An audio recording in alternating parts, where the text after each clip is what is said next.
All right. Here we go, back again on the other side of the coin.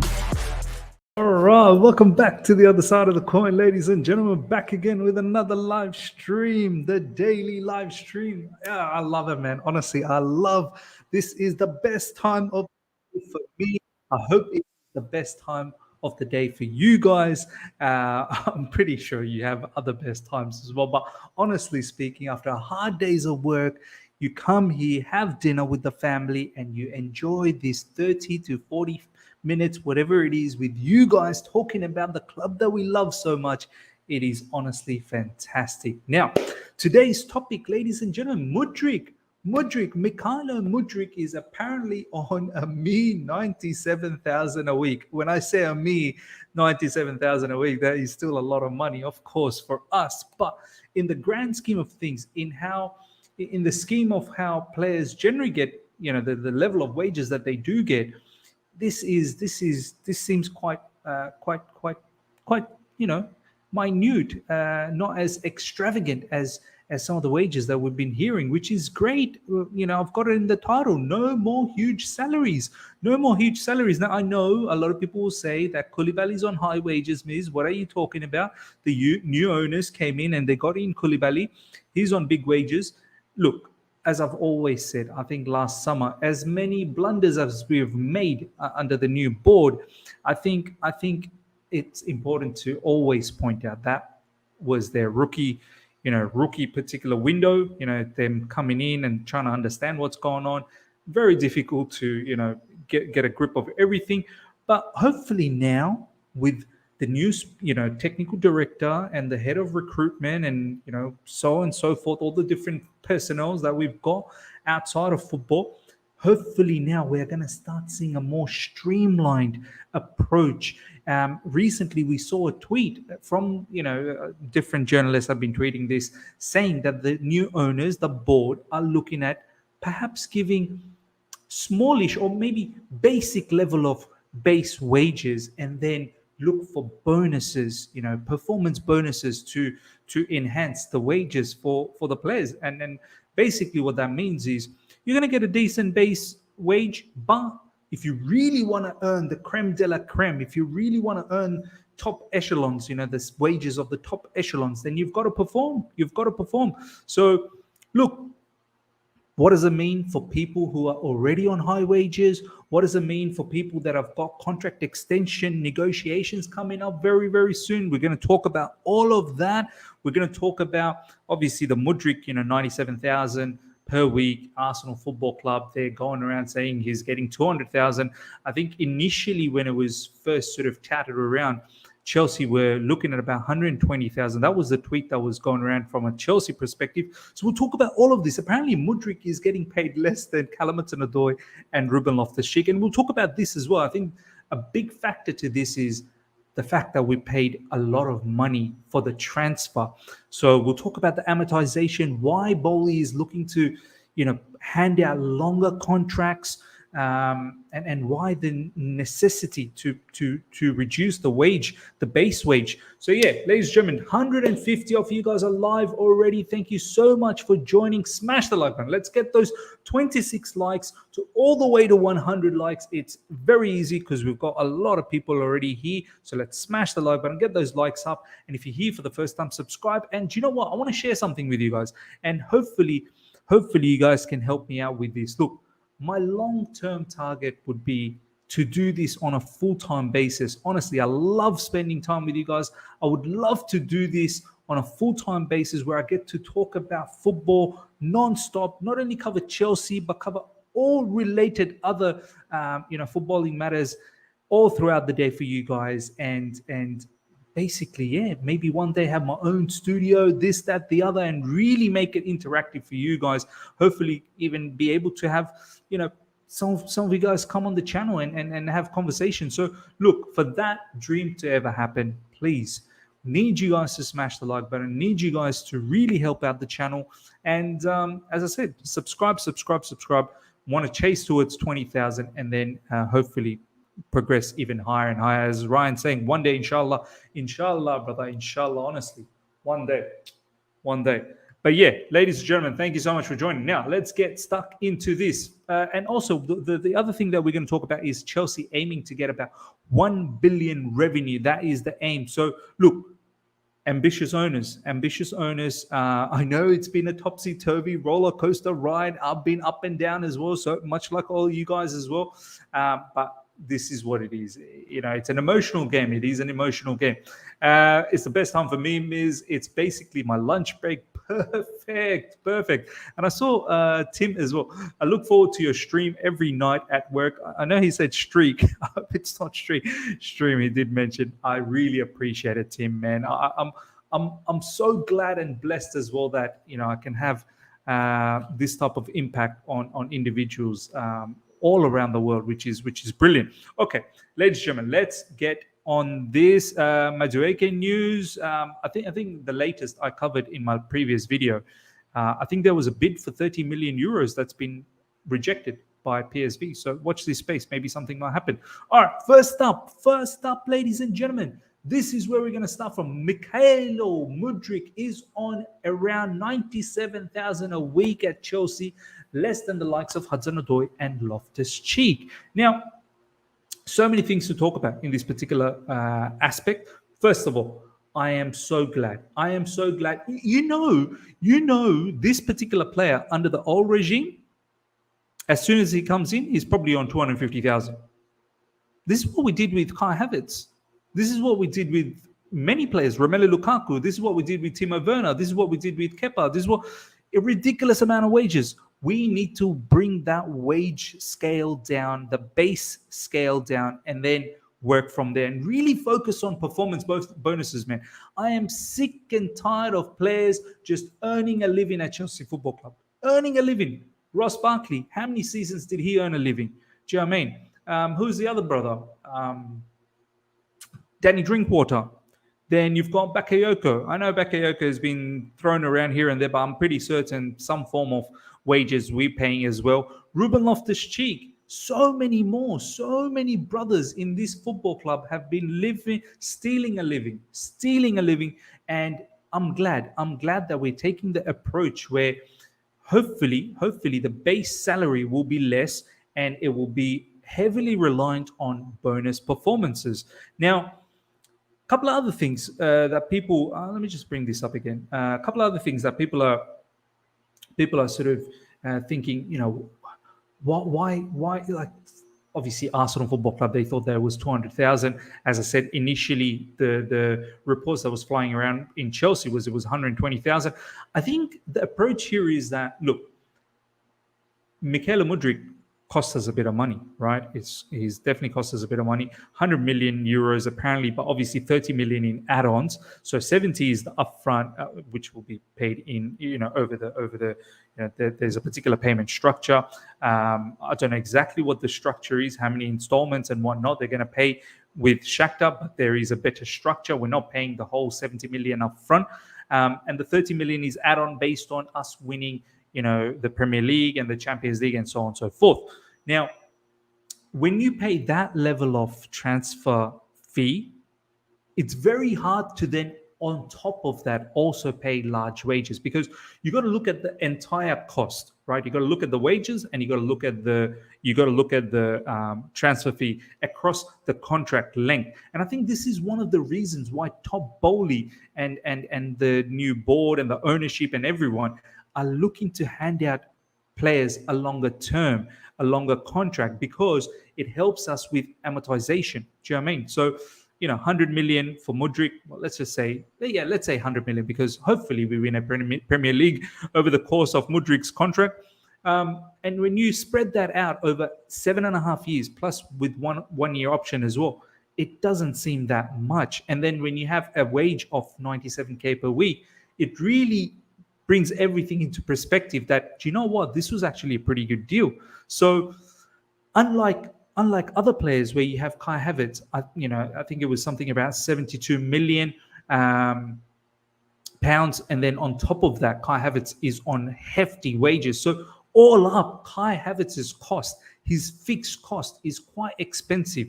His running cost, the maintenance cost for someone like Kai Havertz, is a lot of money. So I think I really, really like this approach. I really do. The other factor is lower wage and more focus on performance bonuses will really push the players. It will push the players to work hard, because if you want to earn more, you got to work hard and you got to perform. Much like everyone in their workplace. I'm sure some of you guys are working as well, full time, part time, whatever the case is, casual. At certain level you're working, you get a certain base, and then there's bonus incentives if you do well, and that bonus really drives an individual to earn that extra bit of money. It drives me. My bonus is about 30% per year. I drive for that bonus. I drive for it, because for me that 30%, that's a nice chunk if I can get it. So I think that's how it really should be. Honestly, it really should be. Before we move on to the other aspects of this contract situation, where I want to talk about, some of the existing players, which I've already touched on, and more specifically, some of the ones that we're looking to renegotiate with, the contracts we're looking to renegotiate with, Mason Mount being one of them, Mendy being the other one, and there are many more, Jorginho and so on and so forth, N'Golo Kante. So we're going to talk about that. And also, why are academy players perhaps getting paid more? Because there is no amortization. Academy players are free. Academy players come from the academy, so there's no no transfer fee on them. So maybe that's why we're able to pay a little bit more, because there's no amortization on the transfer fee. And maybe this is one of the bigger reasons why Reece James is on the wages he is. Not just only that he doesn't have any amortization, he's also probably one of the very few world-class players that we have. So that's something to look out for. My perspective is, give the relevant money, the high wages, to players that actually deserve, the players that actually show week in, week out immense quality. That's why I was not one bit perturbed about the fact that Reece James is getting the level of money he is. Now everyone can start thinking, well, Reece James is barely available. Now that is a concern. But when he is available, my days, he is something special. Let's see what you guys are saying about this before we move on to the some of the contract extensions and Mason Mount and Mendy and so on and so forth. Let's see what you guys are saying. Callum Hudson Odoi can be sold for 20 million. Do you know what? He needs to be. We should be making some profit out of him. He's from our academy. There's obviously no transfer fee associated with him. There's no amortization associated with him. It's purely just wages. But we should be looking at selling him somewhere around 20, 25 million, 30 million to recoup the wages that we've paid for him. We've given him, that's the other factor. Previous owners gave him ridiculous wages, 120,000 or something like that. And someone like Callum Hudson-Odoi, you best believe, if he was playing for Liverpool or a club that really focuses on finances, he would not be getting that level of money. Sterling and Koulibaly, if we can move them on, that would be great. Given their experience level, they haven't made the instant impact we would expect. Sterling on 300k is terrible. Koulibaly on 200k +2. This is very, very true, Galaxy FC. Very, very true. And I guess this is where I think some of the players that are on high wages, they're on red alert. They really are on red alert. Massively.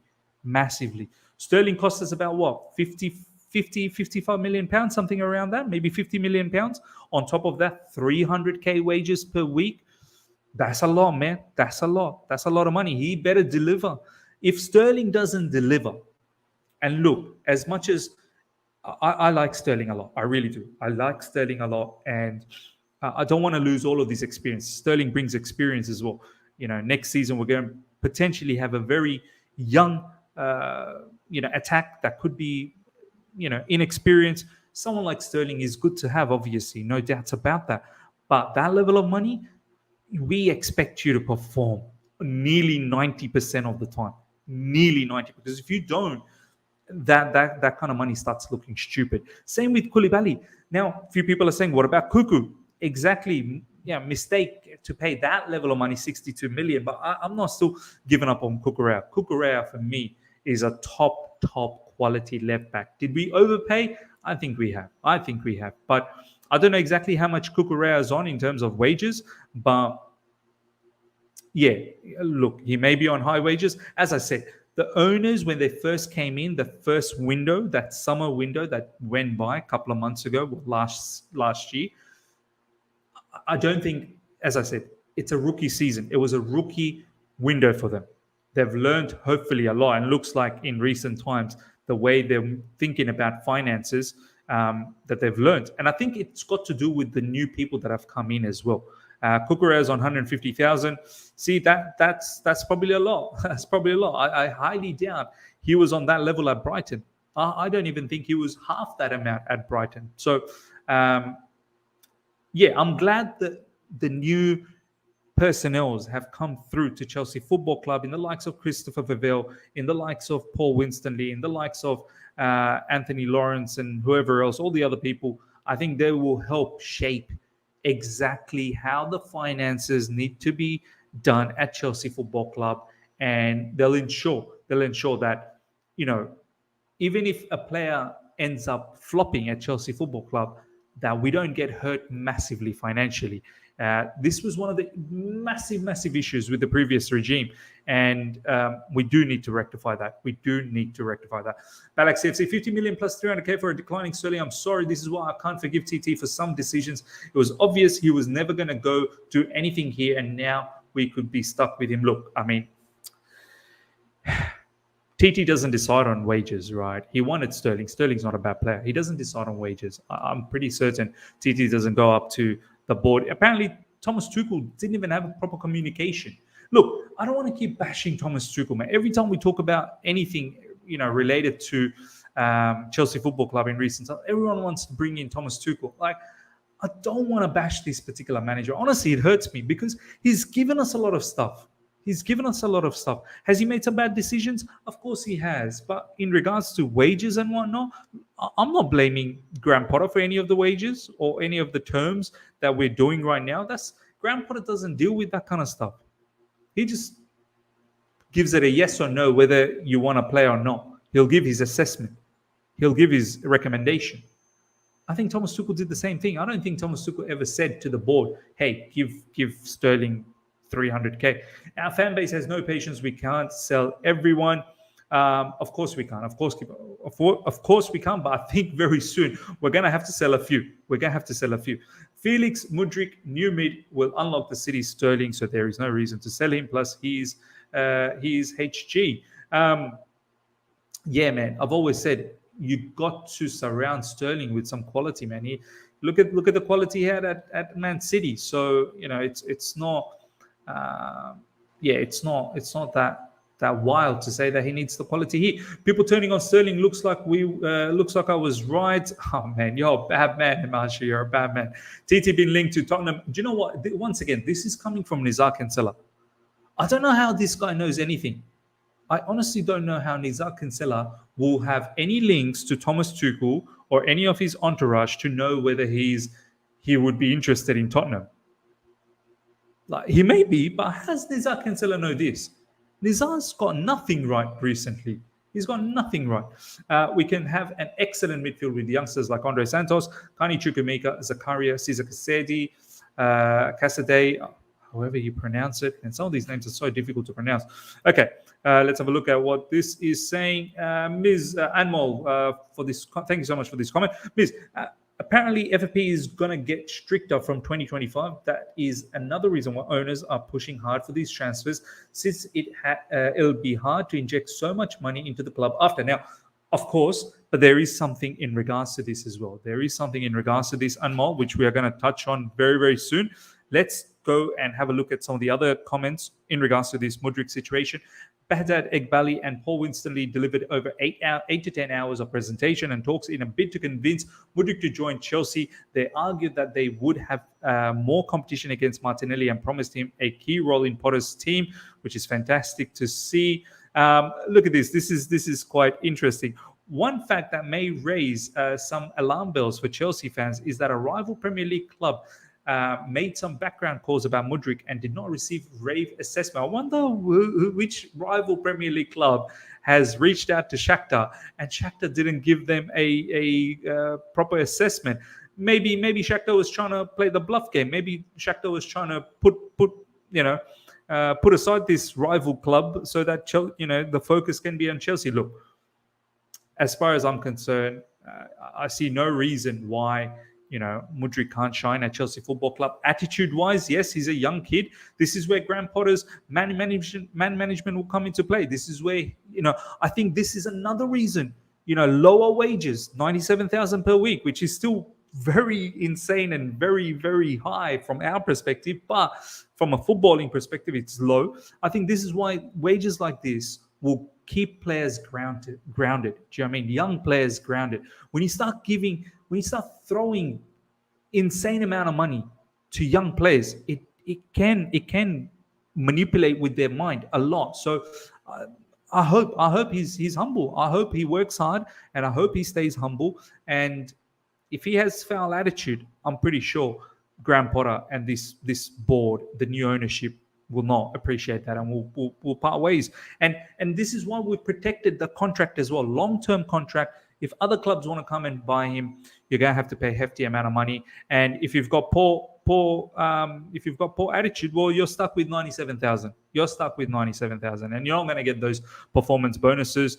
And it's up to you. It's up to you. So look, the incentive is there for the player to work hard. So I like that. Now, in regards to some of the existing contracts, right? In regards to Mason Mount and Mendy, you're not going to get Kepa level of money. I'll tell you right now, you will not get Kepa level of money. Straight up, you will not get Kepa level of money. Even Kepa right now, if Kepa was to join Chelsea Football Club right now, for argument's sake, let's say Kepa wasn't our player and he was to join us, he wouldn't be getting the level of money he's getting now.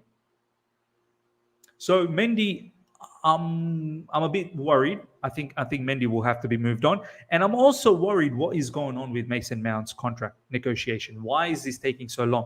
Is it taking long because maybe we're not looking to budge too much on the existing base salary that Mace is on? I think Mason Mount, what's Mason Mount on currently? I think he's on like 75. I think he's on less than 100,000. I'm pretty certain Mason Mount's current contract is less than 100,000. Now, I don't know whether the new contract that's been offered to him is less than what Mount desires. Point 44 is saying Mount is on 88K. So it makes sense. Mount's probably looking at, I want to really cash in now. I want the big creme de la creme money. I want those big bucks. I want to live life. I've worked hard. And he has. I'm not even going to lie. He has. But that level of money for me from now on, honestly, like in the likes of 200K plus, you better be damn good. You better be damn good. No more thrashing money anymore. And I don't know whether this is one of the sticking point with Mace, where maybe his contract is heavily reliant on bonuses. I don't know whether it's got to do with a lot of performance bonuses. And if I'm the new board, I like that. I like that approach. And honestly, players like Mason Mount, not just even players like Mason Mount, I think every single player at Chelsea Football Club, bar maybe one or two, if they show immense world-class quality, everyone should be on low base and heavily reliant on bonuses. But could this be the sticking point? I want Mason to be hungry. I want Mason to up his game. I want Mason to improve his technical ability. I want Mason to improve his overall package. And the only way you're going to get that is it's got to be incentivized. There's got to be some level of performance bonuses. If we're just handing out 200K or 250K for Mason Mount, you don't know where the motivation or where the drive will come from. And this is not just on Mason Mount. This is on every single player. Every single player. Jorginho apparently is asking for more money. Sorry, Jorginho. See you later. See you later. Same goes for Kovacic as well. And every other player. This is why I'm a little bit stranged out with the Kante situation, right? With the Kante situation, not only he's massively injury prone, and a lot of people are going to say, but what about Reece James? I'll get to that. Kante, he's barely played anything in the last 2 seasons, man. At least Reece James, whenever he's played in recent times, he's been our main player. Kante, there's been instances where he's been our main player, but in the last couple of seasons, since the Champions League, the winning Champions League season, that Champions League run, Kante was immense. He was the player of the tournament for me. But since then, there's been the odd game here and there where Kante has really performed, and then predominantly he's been out anyway. So for me, that's why giving Kante a long contract, supposedly 3 contract or something like that, 2+1, and still the same level of wages. I understand. I mean, Kante is probably not going to agree on a lower wage. Do you know what I mean? No one wants to go back on their wages, right? So, but he was already on high wage. He was already on a high wage. So it's difficult to then pull Kante down. Do you know what I mean? And I guess the way our owners, the board, and the entire club is looking at the situation with Kante is that, look, he's another very experienced head in midfield, and if we're looking to revamp the midfield, you do still need to have some level of experience, some level of leadership in the club. So maybe that's why they're looking to give him that contract. But with Mace, it's different. He's not on those high wages. He's on a low wage. He's on a low wage. So it's different. Himanshu, thank you so much for the super chat. Bro, Nizar has more misses than Darwin Noodles. Absolutely right. I hope Kante's surgery has helped him to get over his injuries. Liverpool and City were reported to be keeping track of him and the negotiations. Yeah, look, watch this space. Watch this space, because for me, with Mount, what's going on? Like, they said that it was meant to be after the World Cup. They'll talk about it now. It's after January. By the end of this season, and they only have one more season left. So you don't want to lose this particular player on a free. President Jafar Kante has been important when he played in the UCL. Exactly right. I agree with that. Our fan base is blinded with this academy English player hype. That's the main reason for our downfall so far. We weren't like this before Lampard's management. Okay, fair enough, man. City have like million midfielders. Why would they want to bring Mount? And do you think Liverpool could and want to afford? I don't think City is going to go for Mason Mount, but I can see Liverpool potentially go for Mount. I can see, because the way Liverpool plays in their midfield, the midfield is like an engine. Do you know what I mean? The midfield does all the running, to be honest. Not really heavily reliant on goals or assists, but they're reliant on winning the ball back, work rate off the ball, heavy level of pressing, defending as well. Mason, he'll have to change his game. He's more concentrated on scoring goals and providing assists now. So, but I personally feel he would probably fit that scene a lot more. I have seen we are not giving up on Enzo. Sky Sports presenter said the way his head was turned, something might happen, but can't see it really. I don't think it'll happen in this January window anymore, but potentially in the summer. Mount should get his salary. For 3 seasons, he has been our most consistent player. Let him leave and see how well he does for another club. Look, I think one of the seasons, the Champions League season, where he was really good, and I thought he's going to take his game to the next level. But last season, let's be honest, I don't think Mount was that good at all. Okay, let's move on to the next piece of conversation, ladies and gentlemen. Okay, next up. In the latest forum meeting, Chelsea's big aim is to get revenue to 1 billion. Plans include increased TV deals and more partnerships. The Nike design team who create our kits were based out of USA. They're now in London to get a better feel of the club's history. Look, this is the big talk. 1 billion in revenue. This is what Chelsea's big aim is, to get 1 billion in revenue. Now, I'll tell you why this is the aim, right? Financial fair play is going to change. I don't know if you guys have seen some of the tweets in recent times.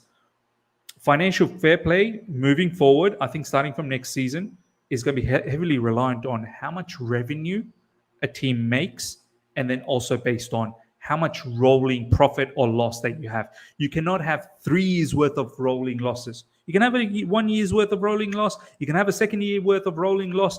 But on the third year, you've got to be able to cut out those losses and be on the positive. You can't be on the red 3 years running, right? Now, that's one factor. Second factor is it's based on revenue. Now, people that are part of commerce or understand commerce, like me, for example, like I deal with commerce on a regular basis.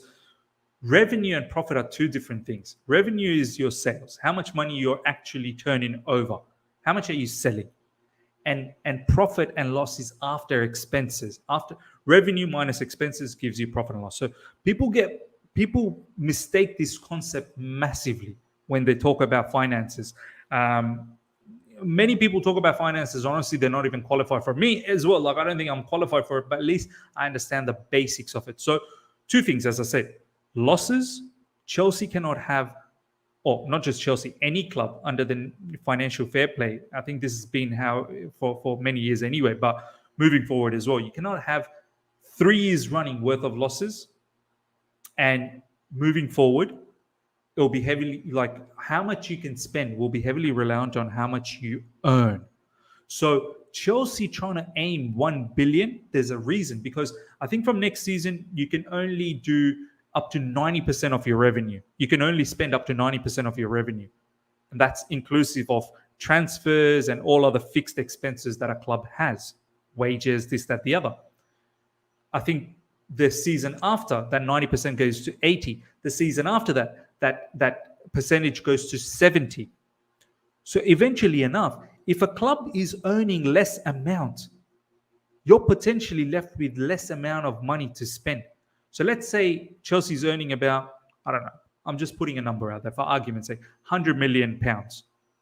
In 3 years' time, when FFP is saying that you can only spend 70% of your revenue, Chelsea can only spend up to 70 million of that 100 million that they've earned. That's the level. And they also have to worry about if there's going to be losses, if they incur losses. You can't just have 70 million and then have a 20, 30 million loss that you will need to recoup the following years, because you can't have 3 years running worth of losses. So this is one of the huge reasons, ladies and gentlemen, Chelsea is looking to increase their revenue, massively increase their revenue. Now, this is what our revenue was in 2021. Now, I don't know what it was in 2022. I don't think those results have come out as yet. I don't think it's going to look good. Obviously, the new owners have taken over. There were sanctions, this, that, the other. 2021 as well wasn't the greatest because of the pandemic. But this is what it was, ladies and gentlemen. This is straight from the club statement. Chelsea FC financial results. Chelsea FC today announced our annual financial results for the year ended 30th June 2021. In 30th June 2021, the group turnover figure increased to 434 million from 407. It was 434 million. Now, mind you, in 2021, there was a pandemic, so there wasn't enough money being earned from, proceeds from the stadium, but 434 million. Now, Chelsea owners, so bear this particular figure in your mind, ladies and gentlemen, 434.9 million. So let's say 435 million. 435 million was our revenue. Not profit and loss, revenue, right?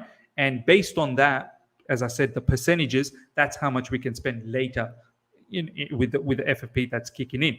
So this revenue is not enough, is simply not enough for a club of our stature, Chelsea Football Club. There are clubs like Man United, their revenues heaps, a lot more than that. And these are some of the reasons, I think, why Chelsea is looking to reduce the wage bill as well. Massively looking to reduce the wage bill. I'm going to just bring this up. Raheem Sterling, 325k. Kalidou Koulibaly, 295k. Kante, 290k. Reece James, 250k. Wesley Fofana, 200k. Ben Chilwell, 190k. Azpilicueta, 180k. Mark Cooker, 100. This is another reason why the Chelsea board is now looking to reduce the wage bill and reduce that fixed cost as much as we can. And they're looking to increase this revenue. Teams like Spurs are actually earning more than us. Man United earn more than us.